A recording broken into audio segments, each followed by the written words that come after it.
How do we pronounce short vowel sounds? Repeat after me. Repeat after me. Sa isang eskwelahan sa Metro Manila, ito ang leksyon ng mga bata sa araw na iyon. Okay, who wants to read?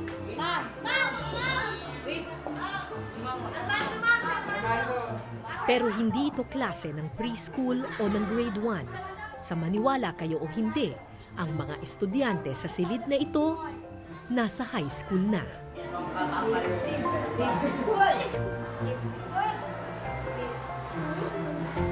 Salita pause.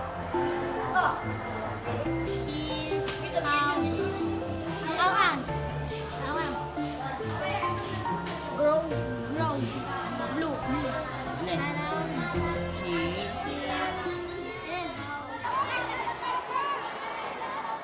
Sa Sauyo High School sa Novaliches, Quezon City, may mga estudyante na nakatutuntong ng high school pero halos hindi marunong sumulat at magbasa. Around, hair, house,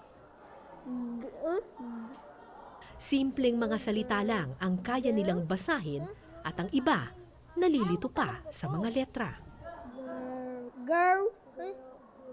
grow, blue.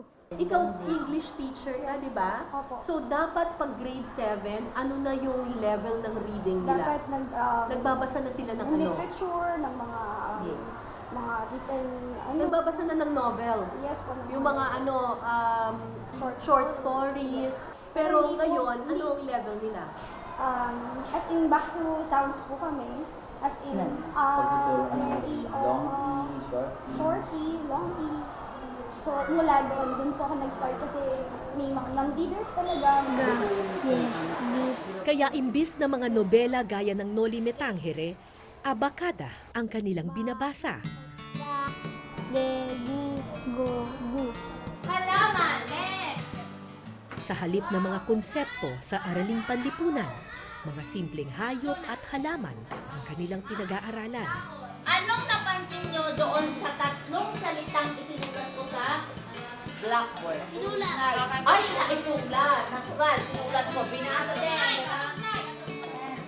At imbis na gumamit ng microscope sa pag-ieksperimento, pagkukulang ang leksyon sa araw na ito.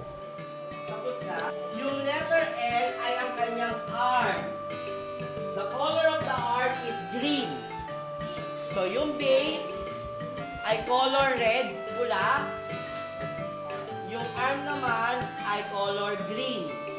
Nandito na naman po sa parang seat work kung ano yung instructions, pero bakit iniisa-isa nyo pa po every step? Kailangan kasi lang isa-isahin para maintindihan nila yung Instruction? nakasulat sa instructions. Bakit hindi nila mabasa tong Hindi po instruction? nila mabasa. So ang kulay ng stage ay color blue. Matyagang ipinaliwanag ng kanilang science teacher ang mga kulay na gagamitin sa larawan. Pero nang matapos ang seat work, marami pa rin sa mga bata ang nagkamali. Oh, sabi ko sa inyo, ito letter A, color orange to. Diba? Yung green, ito, kasi letter B siya. Parang Kasi hindi ba nila nababasa yung letters? per word. Yung iba Hindi naman, nila nababasa hindi yung po nila word. naintindihan. At yung iba sa kanila, hindi kayang i-identify kung anong kulay yon. Kaya kanina yung green, na dapat ito ay color green, Kinulay niya black. kinulay niya black. So, paano, kung hindi nila nababasa yung word na green, di hindi rin nila mababasa yung instruction, Yes. di hindi rin nila maintindihan Hindi yung nila parts of the naintindihan. microscope. Hindi nila naintindihan ang parts of the microscope. Kaya kami ngayon, lagi kami nag-i-start sa pinaka-basic, pinaka-mababang level, Which is reading which is reading. or color identification. Color identification. Ang alpabeto ay karaniwang itinuturo sa kinder at grade 1. Tinatingkad ng Pagbabasa at pagsusulat naman sa grade 2 at grade 3.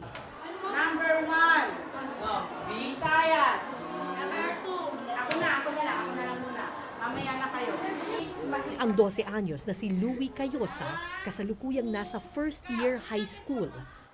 T,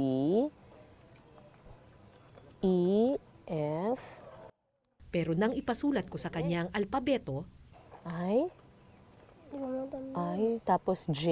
Ano yung susunod? J? Yung J yung parang ganun, no? Whoop! May ganun, parang I pero may ganun. Whoop! Hindi ba tinuro sa inyo ito nung grade 1 kayo? Ha? Anong tinuro sa inyo nung grade 1? ABC lang. ABC. So, kabisado mo yung ABC. Eh, nung grade 2, anong tinuro sa inyo? Ay, oo. A, E, I, O, U. Eh, nung grade 3? Lady. Wala. Sulat lang. Okay. Tapos L. Dito na. M. M. Ayon kay Louie, hindi pa man daw niya lubusang nakakabisado ang alpabeto, lumipat na agad sa ibang leksyon ang kanyang grade 1 teacher.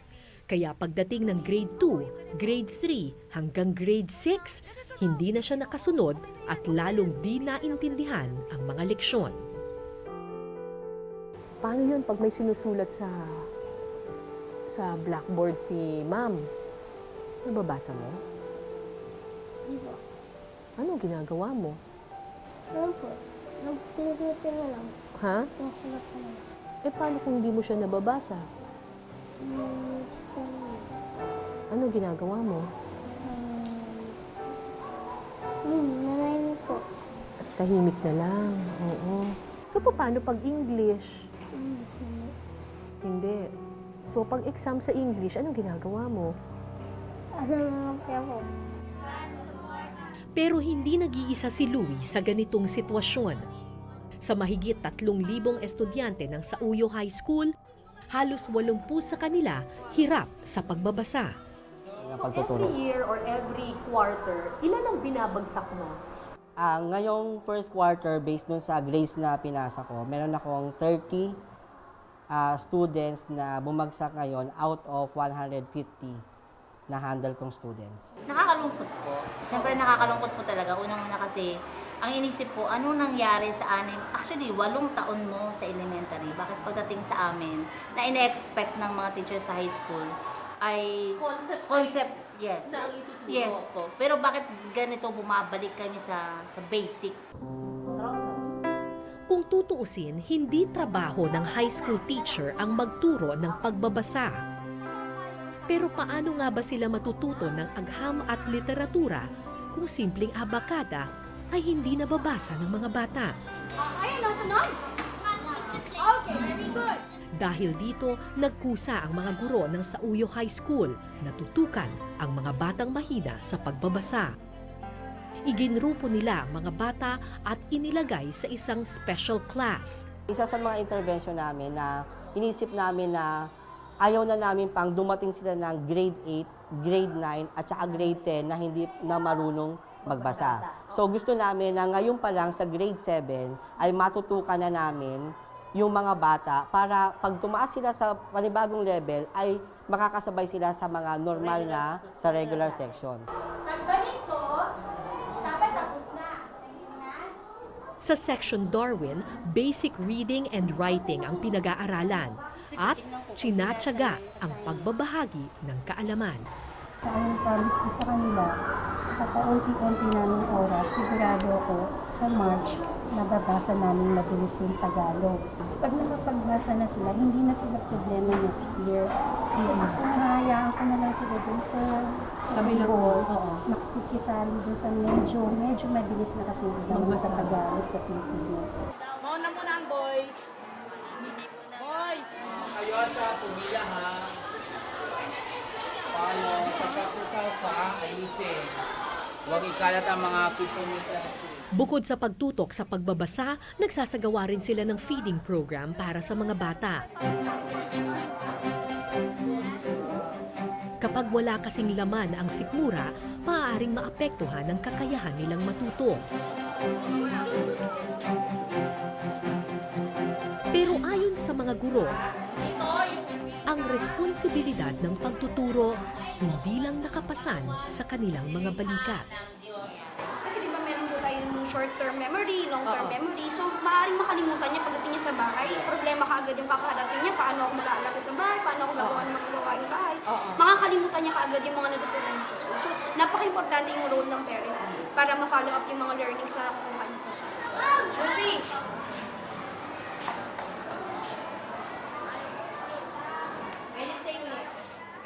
12:30 ng tanghali nang matapos ang klase ni na Louie.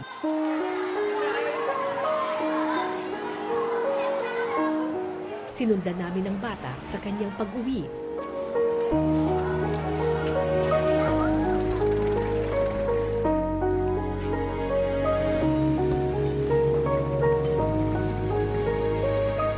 Pero imbis na dumiretso sa bahay para mag-aral at maglaro,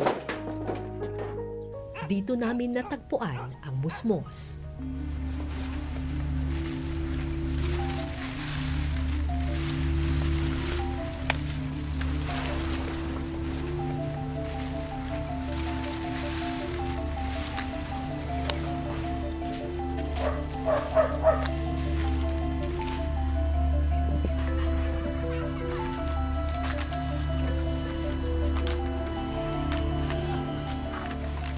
Bakit? Bakit ka nangangalakan? Para magkapera po. Magkapera. Bakit? Para makatulong. Makatulong kanino? Kay mama.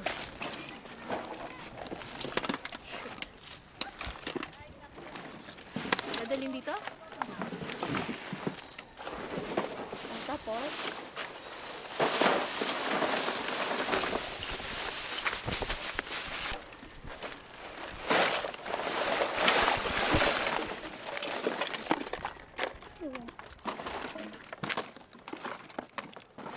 Magkano kinikita mo dito? Minsan din. Nakaka 200. Nakaka 200. 700. Ito, si Bakto. Sibak ko po.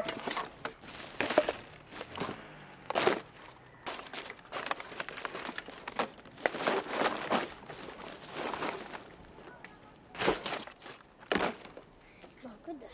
Pagod ka na? Hindi na tayo. Hindi pa. Makalipas ang mahigit 1 oras, nakaipon ng 4 na sakong kalakal ang bata. Pero kulang pa raw ito.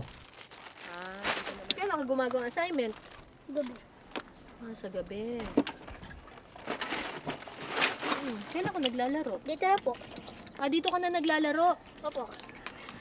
Naglalaro na rin kami sa kalakal.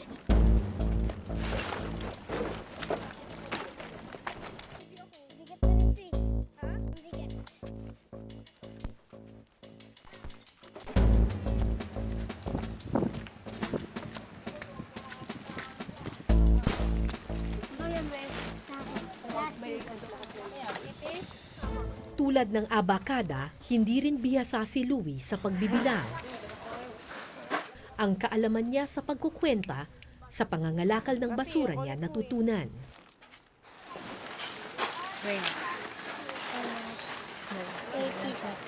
Hindi ganyan ang bawit nasa ganito. 5 plus 2. 5 plus 2. 7 plus 1. 7 plus 1. 8. 8. 8. 81. 82. 82. Wala akong Oh, walang barya. Hindi, babalik niya naman. bumaya po. So, magkano sukli namin? 18. 18. Okay?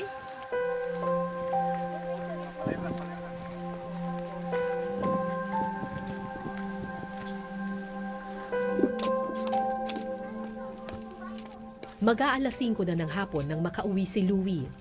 Nadatnan niyang naghihintay ang kanyang inang si Luz.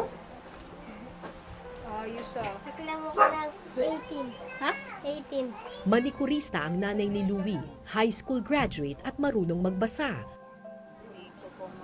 Pero aminado siyang hindi niya natututukan ang kanyang anak sa pag-aaral.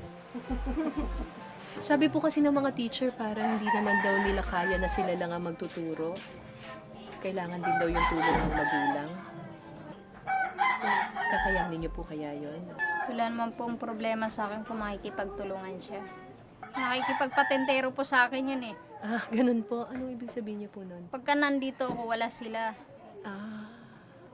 So, hindi po kayo masyado nagkakasama? Hindi po. Sinamantala ni Louie ang pagkakataon para magpatulong sa kanyang assignment sa Filipino.